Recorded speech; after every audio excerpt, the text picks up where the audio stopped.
I had always thought road trips through Egypt were thrilling in a way that movies never capture.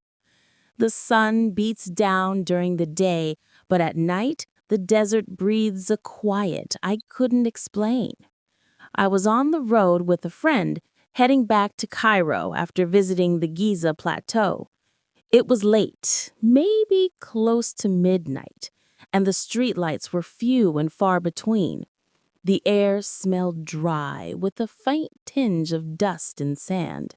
The road stretched ahead, endless and empty, and that's when I first noticed something.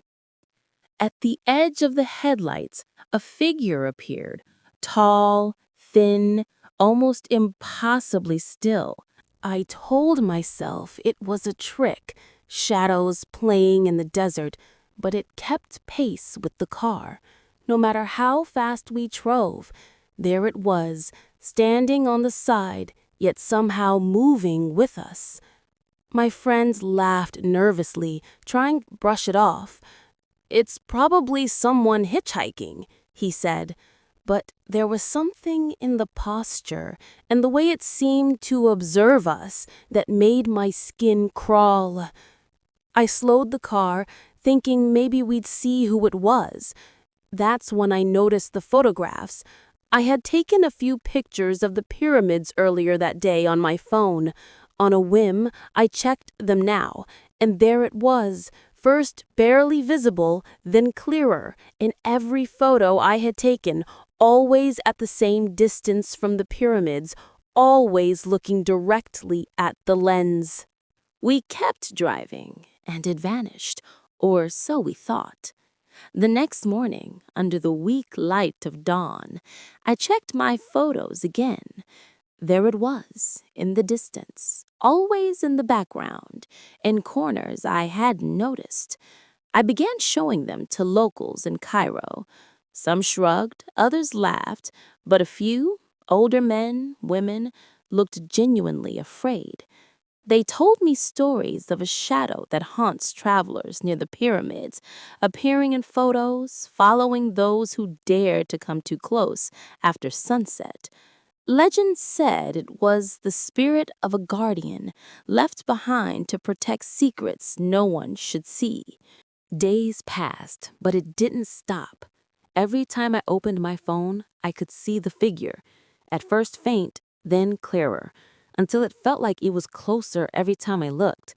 I tried to leave the city, but every route back toward the pyramids seemed to intersect with the same stretch of road. The shadow was persistent, patient, like it had a purpose. I began avoiding photography, avoiding late-night drives, yet it still appeared in reflections, in peripheral glances, in dreams that felt like memories. I spoke to a folklore researcher at the University of Cairo. He told me that the figure was not merely legend, it was a warning. The shadow appears to those who look too closely at what shouldn't be seen, a sentinel of ancient secrets that predate the pyramids themselves. Some travelers never return, vanishing without trace, their last photographs showing only this shape in the distance, always observing. I couldn't sleep. Every dark corner, every dimly lit street, I imagined it standing there, waiting for the night to fall. I stopped taking photos entirely, deleted the ones I had, but it felt like a small comfort. Weeks later, on another journey, I found myself driving past the Giza plateau again. I swore I had avoided it, but the road curves had led me right back, and there it was, closer than before, standing at the edge of the sand, its eyes, or what I perceived as eyes, locked onto me.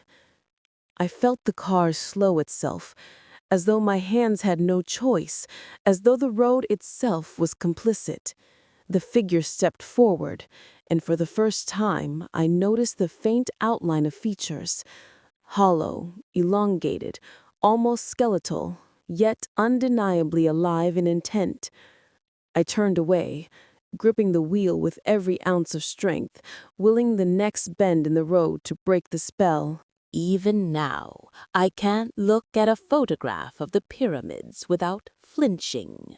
The shadow seems to linger, a faint blur at the edge of my vision, a reminder that some things are meant to remain unseen.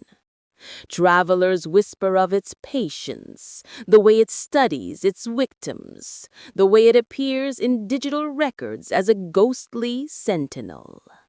I've heard that if you encounter it in person, it doesn't chase you. It waits, marking you, embedding itself into your life until you can't escape the gaze. I'm telling you this because someone should know. If you ever travel those roads at night, if your camera captures more than it should, beware the figure that follows, the shadow at the edge of the desert. Some say it is ancient, bound to the land, keeping watch over secrets buried beneath centuries of sand. And others say it is hungry for attention, feeding on the fear of those who dare to see it. I don't know if it will ever leave me, if it has followed me across towns and cities. I only know that the desert never forgets, and neither does the shadow. I sometimes wake in the middle of the night, thinking I hear footsteps outside my window, the faint rustle of sand carried by a dry wind. And when I pick up my phone, just to reassure myself, I see it, always at a distance, always observing, a silent witness to my life. The pyramids hold many secrets, but some are alive in ways we cannot comprehend, waiting patiently, with eyes that never blink. And I can't help but wonder how long before it shows me exactly why it follows. I don't take photographs anymore, and I don't drive those roads at night. Yet the fear remains, creeping in at unexpected moments. A shadow at the corner of a room, a figure at the edge of a frame, a whisper carried by the wind. I know it will wait, endlessly patient, until I confront it, or until it decides that I have lingered long enough. And when that happens, I don't know if anyone will hear my story, but for now, I share it with you, hoping someone out there heeds the warning. The desert watches, the shadow waits, and the pyramids keep secrets some eyes were never meant to see. I tried telling people what happened. They laughed. The desert plays tricks on the mind, Habibi, they said. But I knew better. The white desert doesn't lie. It doesn't forget. And the stories, the old ones whispered by elders around fires, weren't just stories. They warned of lanterns that lead the living to meet themselves in the bones of the past. They warned of spirits that wear the faces of the dead and the yet-to-be. I've never returned to the white desert at night. I don't travel alone anymore. But sometimes when the wind is just right, I swear I see a faint light on the horizon, and I feel my own eyes watching me from within it. A voice whispers my name, and I know, deep down, that one night I will follow it again, because it is me, and I am it. And in the white desert, the living and the dead are never truly separate. I don't know if I will ever explain this to anyone fully. I don't think anyone can understand. All I can do is warn. If you ever find yourself walking alone in the deserts of Egypt at night and you see a lantern moving just ahead, don't follow it. Don't step toward it, because it isn't leading you anywhere you want to go. And sometimes, just sometimes, it isn't even real. But it is. Somehow, impossibly, terrifyingly, it is. The wind is rustling across dunes. The faint sound of footsteps echoes behind. Whispers curl around the firelight in your mind. I can still hear it. I still see it.